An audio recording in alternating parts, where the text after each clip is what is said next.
இணைச்சட்டம். தக்க காலத்தில் உன் நிலத்திற்கு மழை கொடுக்கவும் அதனால் நீ மேற்கொள்ளும் செயல்கள் அனைத்திற்கும் ஆசி வழங்கவும் தம் நன்மைகளின் கருவூலமாகிய வானத்தை ஆண்டவர் உனக்காக திறப்பார். நீ பல்வேறு இனத்தாருக்கும் கடன் கொடுப்பாய், நீயோ கடன் வாங்க மாட்டாய். இன்று நான் உனக்கு விதிக்கும் உன் கடவுளாகிய ஆண்டவரின் கட்டளைகளுக்கு செவி கொடுத்து அவற்றை கடைபிடிப்பதில் கருத்தாயிரு. அப்போது ஆண்டவர் உன்னை முதல்வனாக ஆக்குவாரே அன்றி கடையனாக ஆக்க மாட்டார்.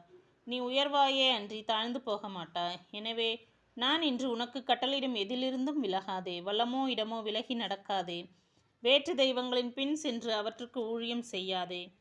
கீழ்ப்படியாமையின் பின் விளைவுகள். ஆனால் உன் கடவுளாகிய ஆண்டவரின் குரலுக்கு செவி கொடாமலும் இன்று நான் உனக்கு விதிக்கும் இந்த கட்டளைகளையும் நியமங்களையும் கடைபிடிப்பதில் கருத்தின்றியும் இருந்தால் இந்த சாபங்கள் எல்லாம் உன்மேல் வந்து உன்னில் நிலைக்கும். நீ நகரிலும் சபிக்கப்படுவாய், வயல்வெளியிலும் சபிக்கப்படுவாய். உன் கூடையும் உன் மாப்பிசையும் தொட்டியும் சபிக்கப்படும். உன் கருவின் கனியும் உன் நிலத்தின் பயனும் உன் மாடுகளின் கன்றுகளும் உன் ஆடுகளின் குட்டிகளும் சபிக்கப்படும். நீ வருகையிலும் சபிக்கப்படுவாய், செல்கையிலும் சபிக்கப்படுவாய். நீ மேற்கொள்ளும் அனைத்து செயல்களிலும் நீ கெட்டு விரைவில் அழியும் மட்டும் ஆண்டவர் உன் மீது சாபமும் குழப்பமும் பேரழிவுமே வர செய்வார். ஏனெனில் உன் பொல்லாத செயல்களினால் என்னை விட்டு விலகிவிட்டாய். நீ உடைமையாக்கி கொள்ளப்போகும் நாட்டிலிருந்து ஆண்டவர் உன்னை அழிக்கும் மட்டும் கொள்ளை நோய் உன்னை விடாது தொற்றிக்கொள்ள செய்வார். உருக்கு நோய், காய்ச்சல், கொப்புளம், எரி வெப்பம், வாள், இடி, நச்சுப்பனி ஆகியவற்றால் ஆண்டவர் உன்னை வதைப்பார்.